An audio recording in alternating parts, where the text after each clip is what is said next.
ومن الليل فاسجد له وسبحه ليلا طويلا. أعوذ بالله من الشيطان الرجيم. ومن الليل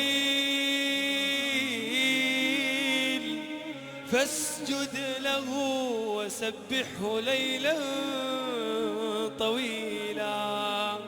والله عز وجل يقول كلا كلا لا تطعه واسجد واقترب. الإنسان إذا سجد لله عز وجل ترى هو يقترب من الله. الله عز وجل يقول واذكر اسم ربك بكرة وأصيلا. ومن الليل هذا أحسن وقت. ومن الليل فاسجد له وسبحه ليلا طويلا. ومن الليل فاسجد له وسبحه ليلا طويلا. هذا الحل. احنا دائما نجي نلقي محاضرة ونمشي. اليوم بنعطيك حل.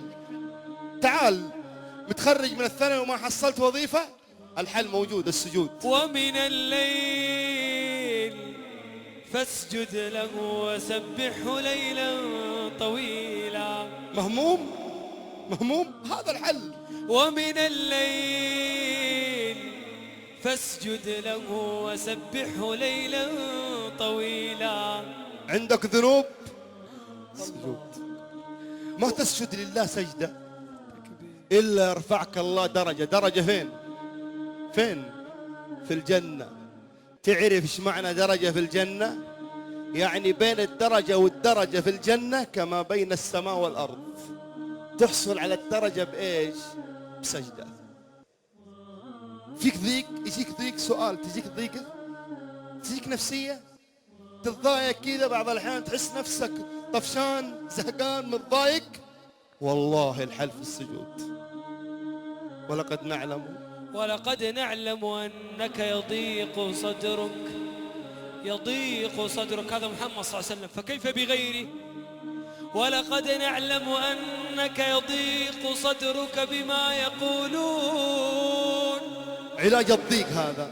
فسبح بحمد ربك وكن من الساجدين واعبد ربك حتى يأتيك اليقين.